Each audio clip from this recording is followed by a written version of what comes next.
O nosso próximo objeto de estudo aí é o lucro presumido. No lucro presumido, a pessoa jurídica ela não precisa se preocupar com despesas para fins de apuração do lucro do imposto de renda. No lucro presumido, ela só vai se preocupar com as receitas, porque o percentual de lucro dela, quem vai estabelecer é a lei. O lucro presumido ele vai ser sempre uma opção da pessoa jurídica. Ela vai escolher o lucro presumido ali no início do ano e vai ficar o ano inteiro pelo lucro presumido. Então, o que a legislação coloca? Veja bem, se for empresa que atua na área, olha aí, ó, revenda para consumo de combustível derivado de petróleo, álcool etílico ou gás natural. As empresas que vendem para consumo, ou seja, aquela que faz a venda direta para o consumidor, se ela optar pelo lucro presumido, o percentual de presunção dela vai ser de 1,6%. Quem que faz revenda para consumo de combustível no Brasil? São os postos de gasolina, tá? Posto de gasolina, então, quando é tributado pelo lucro presumido, não interessa o volume de despesa que ele teve. Ele vai pegar as receitas com vendas de combustível e aplicar o percentual de 1,6% para saber qual que é seu lucro. A lei presume o lucro lá. Se a pessoa jurídica entender que o lucro dela é maior do que aquilo, ela opta pelo presumido. Se ela entender que o lucro é menor, ela fica no lucro real. Olha o que a legislação coloca aqui, ó, em relação às empresas de transporte. Quando se tratar de serviço de transporte, exceto serviço de carga, o percentual de presunção vai ser de 16%. Ah, professor, mas por que tem esse exceto carga aí? Porque o transporte de carga está aqui embaixo, está no percentual de 8%. Empresas de transporte de carga, o percentual de presunção é de 8%. Se for transporte de pessoas, aí o percentual de presunção vai ser de 16%. Estou pulando essa observação aqui, mas daqui a pouquinho eu volto nela, tá? Preciso falar primeiro dos 32% aqui, ó. O setor de serviços no Brasil, pessoal, é tributado a 32%. O percentual de presunção é de 32%. Então, quando a gente vai verificar aqui, ó, serviços em geral, intermediação de negócios, administração e locação e cessão de bens de terceiros de qualquer natureza, o setor de serviço no Brasil, em geral, é tributado a 32%. Por que eu estou falando em geral? Nós já vimos aqui, ó, transporte é diferente, né? Transporte de pessoas é 16%, transporte de coisa ou transporte de carga, né? 8%. Aqui, ó, serviços hospitalares também a tributação é de 8%. Então, nós temos alguns serviços que são tributados a 8%. Agora, a grande maioria dos serviços que não estão listados aqui, a tributação é de 32%. O resto aqui, ó, 8%, serviços hospitalares, transporte de carga e demais atividades. Qualquer tipo de atividade, pessoal, que não tiver listada entre 1,6%, 16% ou 32%, vai ser tributada no Brasil a 8%. Então, o percentual de presunção geral no Brasil é os 8%. Esse percentual de presunção, ele vai ser aplicado aí, inclusive, para a indústria e comércio. Apesar de esses percentuais serem percentuais especificamente criados na lei, tem uma certa lógica por trás disso aqui. Porque se a gente pegar os 3 grandes setores da economia, né, indústria, comércio e serviços, como que eles são tributados aqui no Brasil? Vejam vocês o seguinte, ó, o setor de serviço está sendo tributado a 32%, de forma geral, né, pessoal, desconsiderando as exceções. Indústria e comércio no Brasil está sendo tributado a 8% dentro de demais atividades.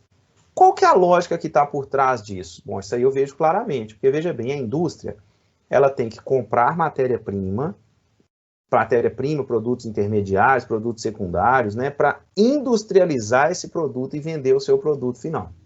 O comércio, ele compra a matéria, né, o que ele vai vender, aplica o seu markup, né, a sua margem de ganho ali, e vende o seu produto final. Mas no setor de serviço, pessoal, qual que é o principal insumo do setor de serviço? Qual que é o principal meio ou bem necessário aí para o setor de serviço? É a mão de obra, são pessoas, né? Setor de serviço, em regra, ele não tem que comprar matéria-prima para vender, ele não tem que comprar mercadorias para revender. Isso é feito pela indústria e pelo comércio. Então, é aceitável que o setor de serviço tenha uma margem de lucro maior do que a indústria e comércio. Então, beleza, olha aí. O setor de serviço ele vai ter um lucro presumido de 32%, enquanto a indústria e o comércio tem um lucro presumido de 8%. Então, se nós formos analisar, por exemplo, um escritório de advocacia que faça a opção pelo lucro presumido, ele vai ser tributado com a margem de lucro de 32%. Por quê? Ele está na regra aqui, ó, de serviços em geral. Ah, professor, mas o meu escritório ele não tem 32% de lucro. Se você alegar isso lá no Poder Judiciário, a resposta do Poder Judiciário é a seguinte: bom, o percentual de presunção ele está aí como opção para você. Se você quiser escolher em relação ao percentual de presunção, você opta pelo lucro presumido. Se você achar que a sua atividade não é tão lucrativa assim, que a sua margem de lucro está menor do que o percentual de presunção, então faz o seguinte, fica no lucro real. No lucro real você apura o valor do imposto que você tem e paga sobre o imposto que você efetivamente tem. Agora, se você quiser optar pelo lucro presumido, os percentuais de presunção são esses que a lei facultam aí para vocês, tá? Mas tem dois aspectos que nós não falamos ainda, a observação que eu pulei e essas atividades diversificadas aqui, ó.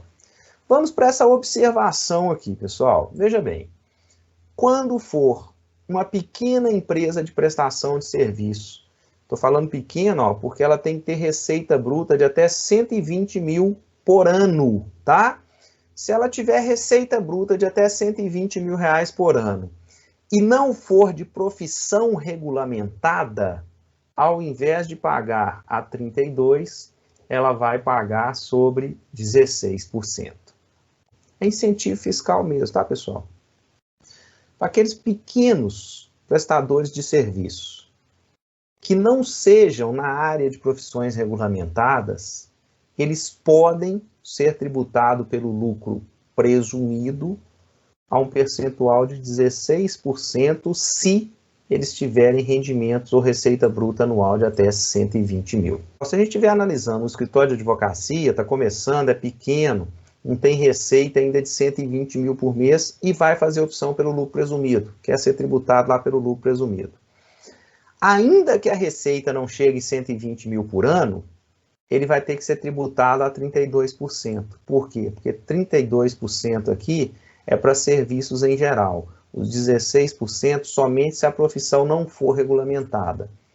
A profissão de advogado é regulamentada. Então, se for uma clínica médica pequenininha, um consultório de odontologia, essas profissões regulamentadas, elas não têm direito de ser tributada a 16%, ainda que tenha um faturamento menor do que 120 mil. Agora, se for um salão de cabeleireiro, por exemplo, que é prestação de serviço, uma empresa que mexe com desentupimento de pias, etc., essas empresas que são prestadoras de serviço, mas que a profissão não é regulamentada por lei, se elas tiverem receita bruta de até 120 mil, elas têm incentivo fiscal. Ao invés da base de cálculo ser de 32%, a base de cálculo dela vai ser de 16%, tá certo? Então, essa observação aqui, ela só serve para aquele pequeno prestador de serviço mesmo, desde que não seja de profissão regulamentada. Se for profissão regulamentada, vai ter que ser tributado em 32%. Bom, o próximo aspecto é o seguinte: as pessoas jurídicas, elas não precisam ter uma única atividade. Em regra, no Brasil, a pessoa jurídica pode exercer várias atividades. Quando ela tiver atividades diversificadas, pessoal, ou seja, atividades em mais de um desses percentuais, ela vai ter que calcular a base de cálculo de acordo com cada atividade.